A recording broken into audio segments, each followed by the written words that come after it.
I used to sift through corporate wreckage in London's boardrooms. Now I'm diving into the financial disaster that could sink one of our largest scuba brands. Aqualung, the 80-year-old pioneer of modern diving, is drowning in debt.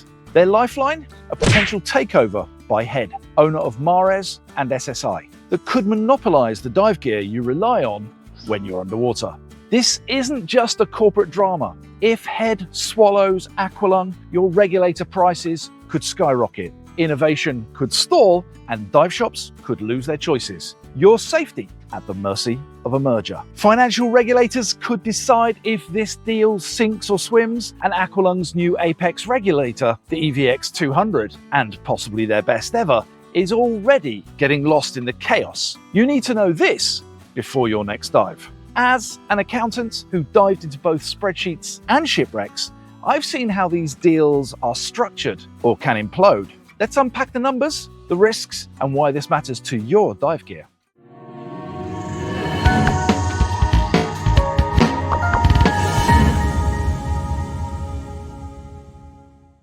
So how does a titan like Aqualung end up in such a precarious position? Well, it seems like the perfect storm of a number of factors.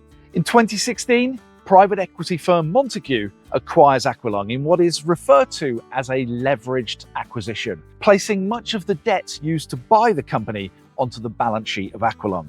Interest rates were low though, but this still put a strain on their cash flow.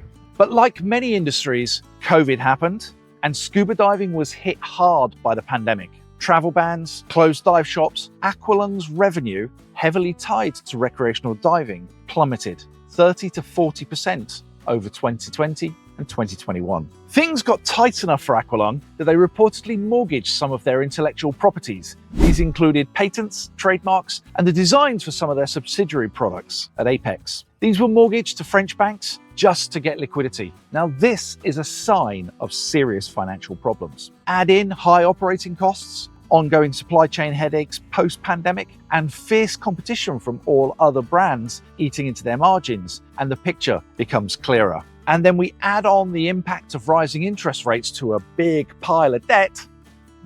And eventually, in 2023, Aqualung could not meet its financial obligations. This led to a debt for equity swap where a major creditor, Barings Bank in the UK, essentially took control. Now, Barings isn't in the business of making regulators long-term. Their goal is to stabilize the company and sell it. And that brings us to a potential buyer, the Head Corporation. Many know Head for their skis and their tennis rackets, but they're a major player in diving too. They own Mares, the training agency SSI, and the rebreather company Revo. They're a large, financially solid Austrian conglomerate with diverse interests and deep pockets. Estimated revenues for 2022 are about 1.2 billion euros. They likely have the financial muscle for this kind of acquisition. But why Aqualung? And this is the fascinating part. Why would Head buy their biggest scuba competitor? Well, clearly it's about combining Aqualung with their regulators and their BCDs with Mares, who are very strong in masks, fins, and dive computers. And this could give Head a massive chunk, potentially 40% of the premium scuba gear market.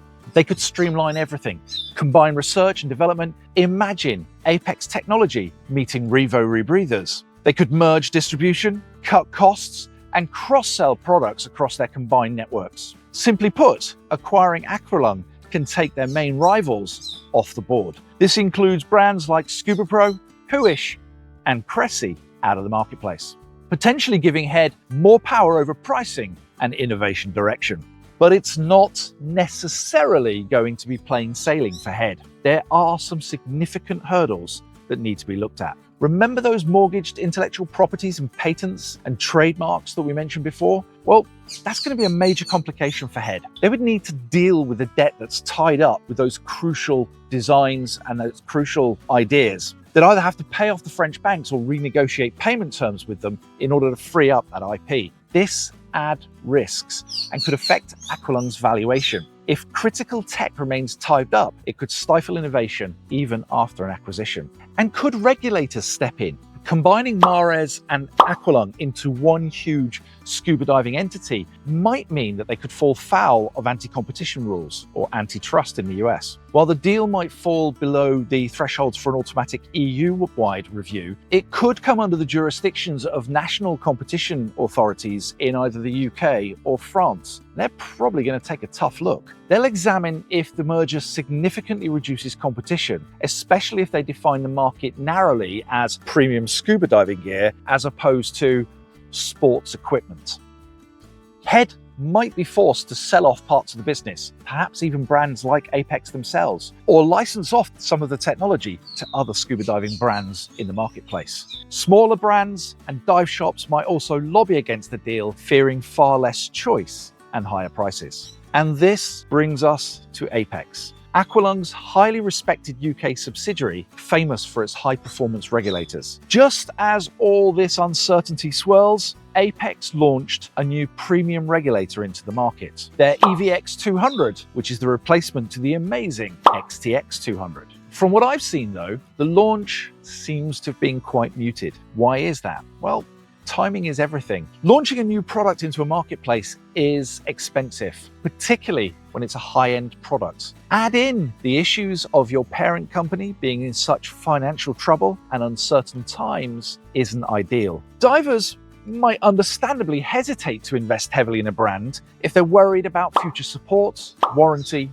or parts availability. It's also likely that Aqualung have slashed the marketing budget to save cash, limiting the new regulator's visibility. And at the same time, brands like Scuba Pro and Headzone Mares are likely capitalizing on Aqualung's weaknesses and marketing the heck out of their new products too. Even among technical divers who really appreciate Apeks' specifications, there's skepticism about the long-term support. Retailers are reportedly cautious about stocking up until Head's plans become more clear. The crux though, even if the new regulator is brilliant, the brand instability overshadows it. If Head acquires Aqualung, one of the first jobs will be to reassure the market about the future and the support for brands like Apeks. So what are the potential paths forward? Well, scenario one is what we'd refer to as a structured takeover, buying it as a going concern. Head would likely prefer to buy the business as a functioning business from Barings Bank. This keeps supply chains in place,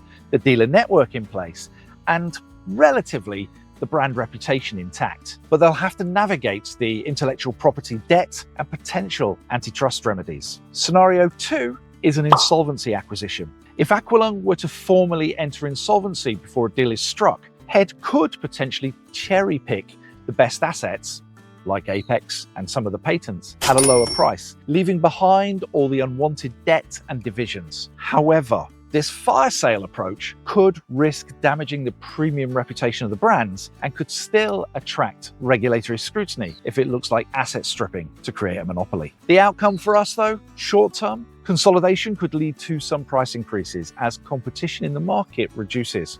Long term, it's debatable. Head's resources could fuel more innovation, but reduced competition sometimes stifles it. The fate of specific brands, warranty supports, and parts availability really hangs in the balance. So there you have it.